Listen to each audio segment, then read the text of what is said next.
you want full names or yeah. John Hemmingham, England band, and Steve Holmes, England band. We started in '93 at Sheffield Wednesday. Got picked for England in '96 by Glenn Hoddle, who was the manager at the time, and we've done every England game, home and away since.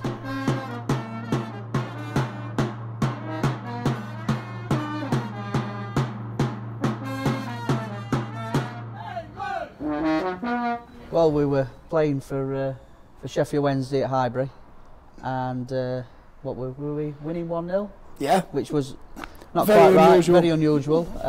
And the fans were bouncing, and we were bouncing. And it was just the two of us. And then Ian Wright stepped up, scored 4 goals, and we lost 4-1. But the fans were still bouncing. And the next day, Glenn Hoddle, England manager at the time, was in the stand watching the players, of course. But he saw us on the terrace and said, "We want them for England." So he phoned us up next day. Well, David Davis, the chief executive from the FA at the time, he phoned us up. And he was with him at Highbury and said, "Oh, Glenn wants you to come and play for England. Would you consider doing it?" So like, brilliant call for England. You couldn't get any better, you know. So yeah. So we said yeah, but we're proper fans. We're not, just coming down for the home games. We do all the away and everything else. So we've been to games anyway before, England games. So we've been ever since.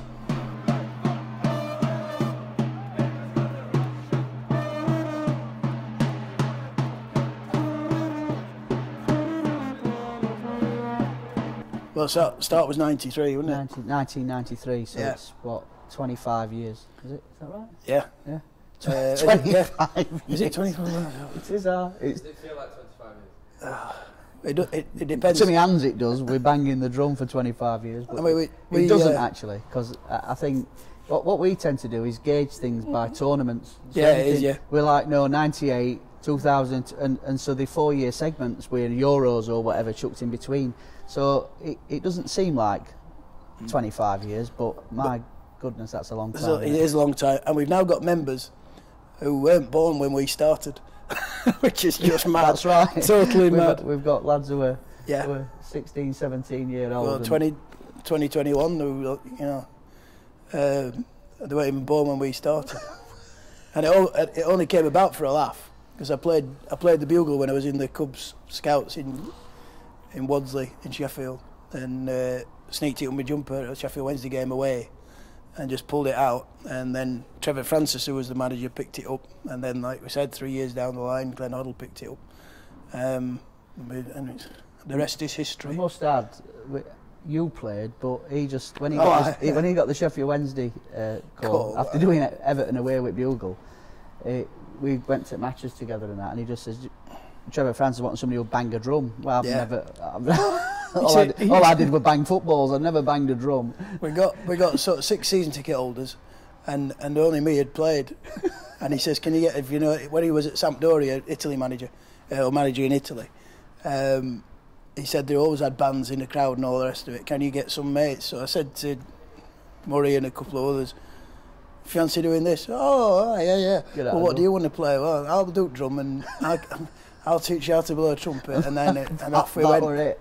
Totally. So, as it's been said before, we can't really play, but we can. Obviously, we can now after all this time. We whack it loud. We don't play. But it's all about generating an atmosphere, not entertainment, which is a good job.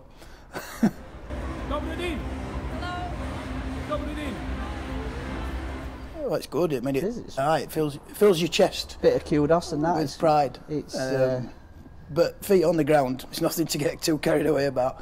I mean, all we do is generate a really good atmosphere. But we are proud to do it, aren't we? Very proud. Yeah. But like John says, it's something we've done, and the thing's obviously grown, but it's the fans that matter, and we're no different. We're the same. We just got louder hands and a louder mouth. Yeah, that's what it is. That's exactly what it is. It just works. It works, and it's well received. A bit quirky, a bit different. Yeah. When you go on the world stage in a World Cup and that, you realise what we take for granted as an atmosphere how much all the foreign countries are in envy of what the England fans do year in, year out, match in, match out.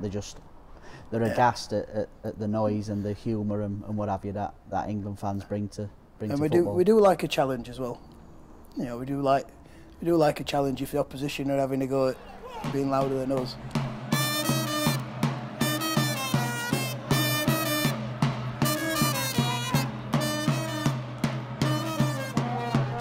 I'll do mine first. Go on then. Mine is in Rome, 97, when we drew 0-0 to qualify for the French World Cup. We drew 0-0 in Rome, and we beat them at their own game because we were very, as a team, they were just tight defensively, and that got us through. But that was the birth of the Great Escape, and that played for. Well, it sent forever through half time, start the match all the way through. And there were the way they segregated it to quiet the English down, there were 9,000 in one block, and then right at the other side of the stadium, another 9,000 of England fans at the other side, and it was just. And the treatment by the police outside was horrific. And inside, wasn't it? It was just terrible. Kept us in after the game for 3 hours, but it didn't matter because we just needed a 0-0 draw to qualify. But backs against it weren't very nice, and they tried to make it as difficult as possible, and it was just what a great performance and atmosphere with different gravy. Yeah, and I've got 3. So it's winning at Hampden 2-0 when we had a playoff to get to Euros in 2000, when Paul Scholes scored 2 goals. They beat us at Wembley 1-0, but we beat them up there 2-0, which was enough. That was good. Germany 5-1, when we beat Germany 5-1 in Munich. They scored first, which made it even better. What was that midfield that day? Ballack, Bastek, and Janker was up front. Ballack and Janker. Ballack, Bastek and Janker. They all played in that game. That's a true story. And we beat them 5-1, and it was fantastic. Tedeschi scored. Yeah. And then that revenge game over Argentina and Japan, where Beckham scored the penalty, and we got our own back for the infamous Hand of God, which is the biggest blatant cheat in the World Cup ever. And they seem to celebrate it for some reason. You can always get what you want. Everybody. You can always get what you want. Iceland. Yeah, for me, I mean, he alluded to it earlier, Iceland. At the Euros in France 2016, and credit to Iceland, not take anything away from them, they played really well and played as a team, but we just didn't turn up, we weren't there. It seemed almost every single player was awful, and it's a team we should have been beating, and we've been waiting a long time to get to semi-finals of a major tournament, and that was a fantastic chance, and they blew it and let us all down, which is definitely the lowest point. I think not qualifying for Euro 2008, that were Austria. Austria, when we didn't qualify. The qualifying campaign, and forgive me, I can't I can't recall exactly what happened, but I recall us trudging around Europe thinking this ain't going very well, and it didn't. But every cloud has a silver lining, because we didn't go to the Euros, we ended up in Trinidad for a friendly. Yeah. so they played a friendly in Trinidad, which was a right laugh, to be honest. It was. Then we got delayed and had to stay in Barbados for a few days, didn't we? Yeah. We did. Yeah. They said coming back, the plane was full. Anybody want to stay in Barbados? That'll be us. We were supposed to be in Austria for Euros, but we'll do Barbados instead. The stories about Trinidad, you haven't got enough time. Unbelievable. Absolutely unbelievable from start to finish.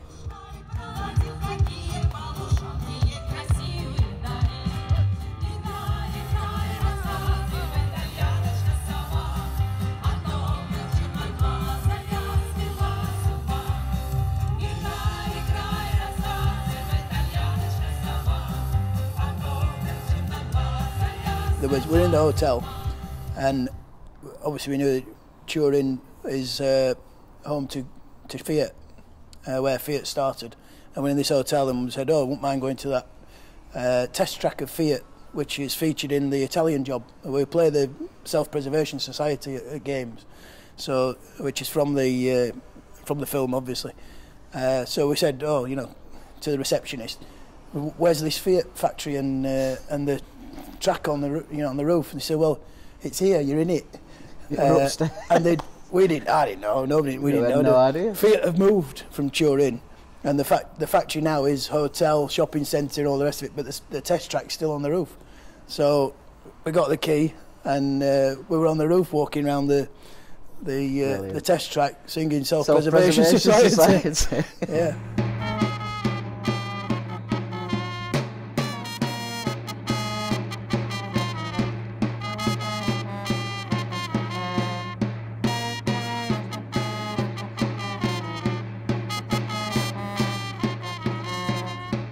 Just give us a ring. Give us a ring and whack a drum. Yeah, give us a ring, tell us what you play, and everybody gets a trial. It's simple as that. And don't be too good. Yeah, don't be too good, because we're not entertainers, as we said. But if you're a passionate football fan, and you can show that passion via an instrument of some kind in support of the team, you'll be there. You know, we're not bothered about you being grade 25 or whatever. It doesn't matter to us at all.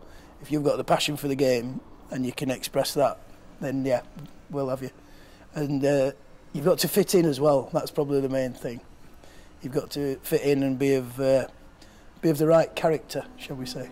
Yeah, we have finished a few off. Yeah, you get slaughtered if you're not. Interesting. Ball has been reviewed. Run faster, kick faster, tackle harder, score more. Yeah, and we'll win it. That's it. It's easy. That's it. That's winning World Cup Sheffield style. Yeah, and we'll be backing them from the terrace to the hill.